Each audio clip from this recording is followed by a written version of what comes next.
ओम श्री सूर्याय नमः। आज जेठ मास महात्म्य में सुनिए सूर्य नारायण की 12 मूर्तियों का वर्णन और देवऋषि नारद के द्वारा सूर्य नारायण के विराट रूप और उनके प्रभाव के बारे में। अगर आप सोमवती अमावस्या कब है, बट सावित्री पूजा कब है, इस बारे में जानना चाहते हैं तो इसकी वीडियो हमारे चैनल पर अपलोडेड है, प्लीज जाकर जरूर देखिएगा।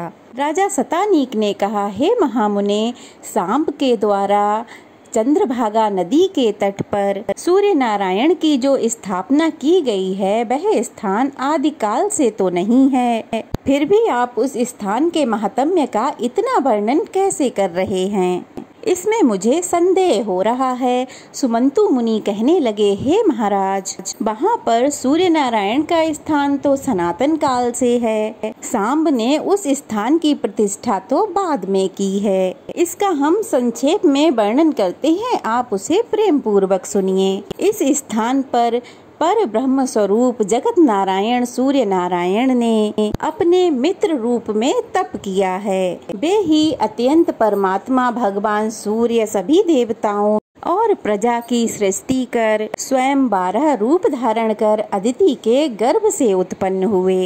इसी कारण उनका नाम आदित्य पड़ गया।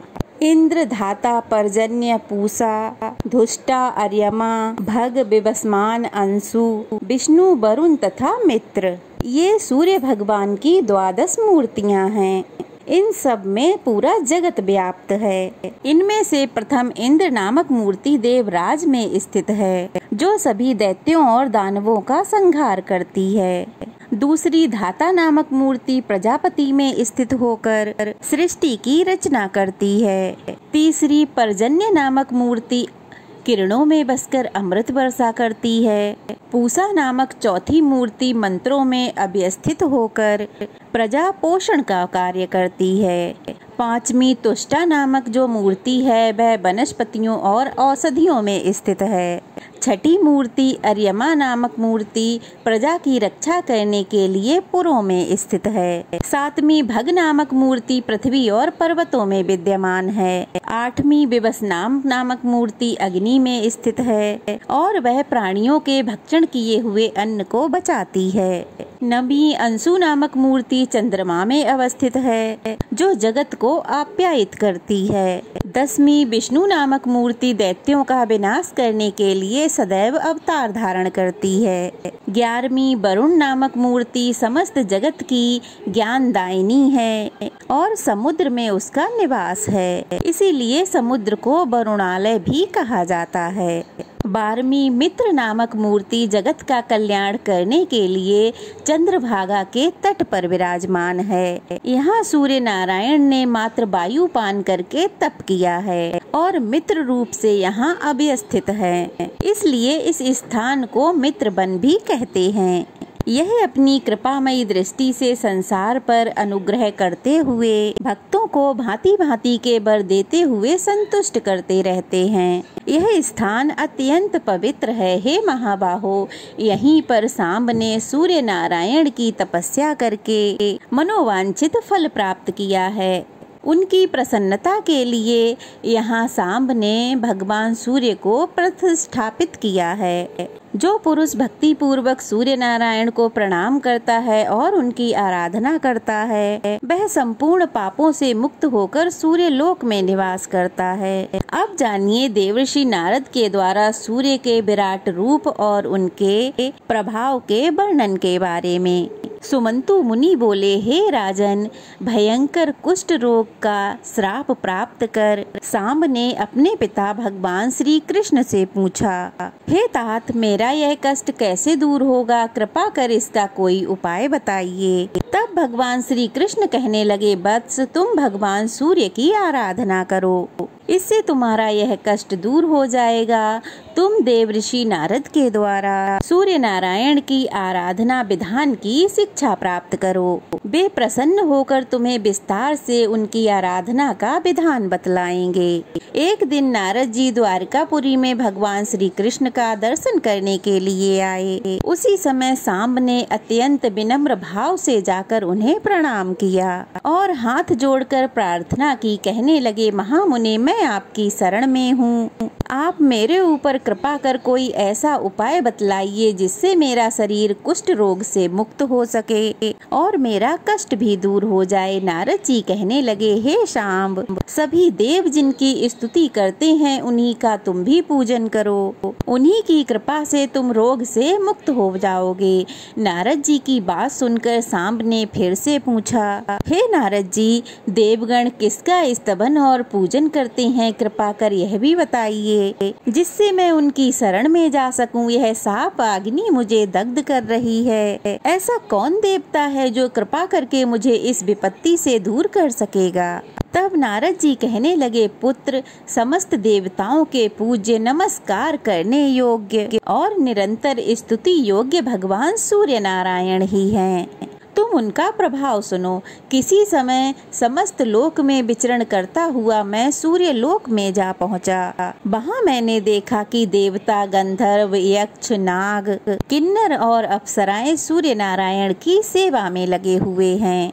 गंधर्व गीत गा रहे हैं और अप्सराएं नृत्य कर रही हैं। राक्षस, गंधर्व, नाग उनकी रक्षा करने के लिए शस्त्र धारण किए हुए वहां पर खड़े हुए हैं। ऋग्वेद, यजुर्वेद और सामवेद मूर्तिमान स्वरूप धारण कर स्वयं स्तुति कर रहे हैं और ऋषिगण भी वेदों की ऋचाओं से उनकी स्तुति कर रहे हैं। मूर्ति रूप धारण किए प्रातः, मध्याह्न और सायंकाल की तीनों संध्याएं हाथ में वज्र और बाण धारण किए सूर्य नारायण के चारों ओर स्थित हैं। प्रातः संध्या रक्त वर्ण की है, मध्याह्न संध्या चंद्रमा के समान श्वेत वर्ण की है और सायंकाल संध्या मंगल के समान वर्ण वाली है।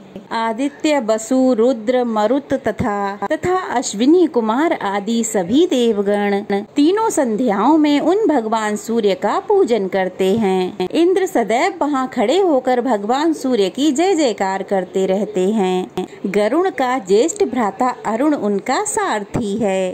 वह काल के अवयवों से निर्मित उनके रथ का संचालक भी है। हरे रंग के छंद रूप 7 वर्ण अश्व उनके रथ में जुते हुए हैं। रागी तथा निच्छुबा नाम की 2 पत्नियां उनके दोनों ओर बैठी हुई हैं। सारे देवता हाथ जोड़कर उनके चारों ओर खड़े हुए हैं। पिंगल, लेखक, दंडनायक आदि गण तथा कलमास नामक 2 पक्षी द्वारपाल के रूप में उनकी सेवा में लगे हुए हैं। दिंडी उनके सामने तथा ब्रह्मा आदि सभी देवता उनकी स्तुति कर रहे हैं। भगवान सूर्य नारायण का ऐसा प्रभाव देखकर मैंने सोचा कि यही देवता हैं जो सबके पूज्य हैं।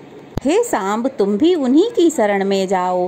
तब सांब पूछने लगे, हे महाराज, मैं भली भांति ये जानना चाहता हूँ कि सूर्य नारायण सर्वगत कैसे हैं, उनकी कितनी रश्मियाँ हैं, कितनी मूर्तियाँ हैं। रागी तथा निक्षुभा नाम की ये दोनों पत्नियाँ कौन हैं। पिंगल, लेखक और दंडनायक वहाँ क्या काम करते हैं। कलमास पक्षी कौन है, उनके आगे स्थित रहने वाले दंडी कौन हैं और वे कौन कौन देवता हैं जो उनके चारों ओर खड़े रहते हैं। हे मुनिवर, कृपया आप इन सब का अच्छी तरह से वर्णन कीजिए ताकि मैं भी उनकी शरण में जा सकूं। तब देवऋषि नारद कहने लगे, हे सांब, अब मैं सूर्य नारायण के महात्म्य का वर्णन कर रहा हूँ, तुम भी उसे प्रेम पूर्वक सुनो। विवशमान देव अव्यक्त कारण, नित्य, सत्य और असत्य स्वरूप हैं। जो तत्वचिंतक पुरुष हैं वे उनको प्रधान और प्रकृति कहा करते हैं। वे गंध, वर्ण और रस से हीन और शब्द और स्पर्श से रहित हैं।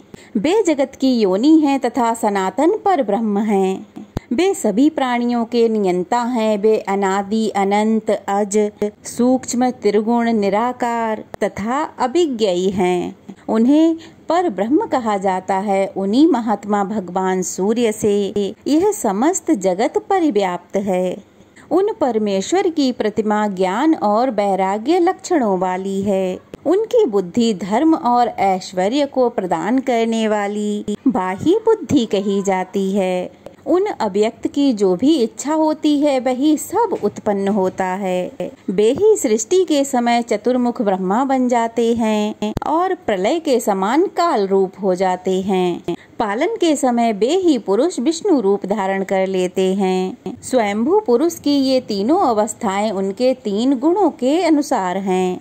वे आदिदेव होने के कारण आदित्य तथा अजात होने के कारण अज कहे गए हैं। देवताओं में महान होने से वे महादेव भी कहे गए हैं। समस्त लोकों के ईश होने तथा अधीश होने के कारण वे ईश्वर कहे गए हैं। बृहत होने से ब्रह्मा और भवतु होने से भव कहे जाते हैं। वे समस्त प्रजा की रक्षा और पालन करते हैं, इसीलिए प्रजापति कहे गए हैं। पूर्व में शयन करने से पुरुष, उत्पाद ना होने से और अपूर्व होने से स्वयंभू नाम से प्रसिद्ध हैं। हिरण्यांड में रहने के कारण ये हिरण्यगर्भ कहे जाते हैं। ये दिशाओं के स्वामी, ग्रहों के ईश और देवताओं के भी देवता होने से देव देव तथा दिवाकर भी कहे जाते हैं। तत्व दृष्टा ऋषियों ने आपको नाल कहा है।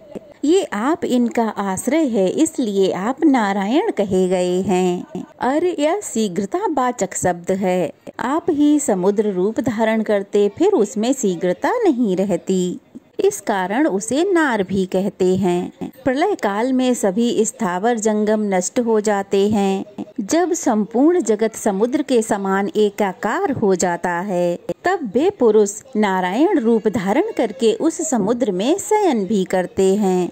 वे पुरुष वेदों में सहस्त्रों सिरों, सहस्त्रों भुजाओं, सहस्त्रों नेत्रों तथा सहस्त्रों चरणों वाले कहे गए हैं। वे ही देवताओं में प्रथम देवता भी हैं और जगत की रक्षा करने वाले भी हैं। नारद जी ने फिर से कहा, हे शाम्ब, सहस्त्रों युग के समान अपनी रात्रि बिताकर प्रभात होते ही उन पुरुष ने जब सृष्टि रचने की इच्छा की, तब उन्होंने देखा कि संपूर्ण पृथ्वी जल में डूबी हुई है। फिर उन्होंने वराह रूप धारण करके जल में निमग्न पृथ्वी का उद्धार किया। उस समय उनका वेदमय शरीर कंपित हो उठा और रोमों में स्थित ऋषिगण उनकी स्तुति करने लगे। पुनः ब्रह्मा जी का रूप धारण कर वे सृष्टि की रचना करने लगे। उन्होंने सबसे पहले अपने ही समान अपने मन से मुझ सहित अपने 10 श्रेष्ठ मानस पुत्रों को उत्पन्न किया, जिनके नाम हैं भृगु, अंगिरा, अत्रि, पुलस्त्य, पुलह, क्रतु, मरीचि, दक्ष और वशिष्ठ।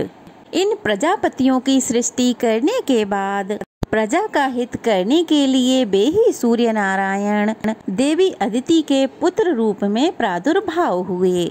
मरीचि के पुत्र कश्यप हुए। दक्ष की कन्या अदिति का विवाह महर्षि कश्यप के साथ हुआ। उसने भूर्भुव स्वाहा से एक अंड उत्पन्न किया, जिससे 12 आत्मा भगवान सूर्य प्रकट हुए। इस सूर्य मंडल का व्यास 9000 योजन है। 27,000 योजन उसकी परिधि है। जिस प्रकार कदम का फूल चारों ओर केसरों से व्याप्त रहता है, ठीक उसी प्रकार सूर्य मंडल अपनी किरणों से परिव्याप्त रहता है। वह सहस्त्रों सर वाला पुरुष, जिसको परमात्मा कहते हैं, इस तेजोमय मंडल के बीच में स्थित है और वह अपनी सहस्त्रों किरणों द्वारा नदी, समुद्र, सहस्त्र, हृद, कूप आदि से जल को ग्रहण कर लेता है। सूर्य की प्रभा रात के समय अग्नि में प्रवेश कर जाती है, इसलिए रात में अग्नि दूर से ही दिखाई देने लगती है। सूर्य उदय के समय पुनः वही प्रभा सूर्य में प्रविष्ट हो जाती है। प्रकाशत्व और उष्णत्व, यह दोनों गुण सूर्य में तथा अग्नि में भी हैं। इस प्रकार सूर्य और अग्नि दोनों एक दूसरे को आप्यायित किया करते हैं। सांब, हेति, किरण, गौ, रश्मि, गवस्तु, अवस्थी, घन, उस्र, वसु, मरीचि, नारी, दधीथि, साध्य, मयूख, भानु, अंशु, सापर्ची, सुपर्ण, कर्ण तथा पाद, ये 20 सूर्य नारायण की किरणों के नाम कहे गए हैं, जो संख्या में 1000 हैं। इनमें से 400 किरणें वृष्टि करती हैं, अर्थात बारिश करती हैं, जिनका नाम चंदन है, जिनका स्वरूप अमृतमय है। 300 किरणें बहन करती हैं और उनका नाम चंद्र है और वर्ण पीत है। शेष 300 नाम वाली किरणें धूप की सृष्टि करती हैं। इन किरणों के अलावा भगवान सूर्य की जो अन्य किरणें हैं तथा उनके जो नाम हैं, उनका नाम आप आने वाले अध्याय में सुनेंगे। साथ ही आप जानेंगे सूर्य नारायण के परिवार के बारे में। आज की कथा यहीं समाप्त हुई।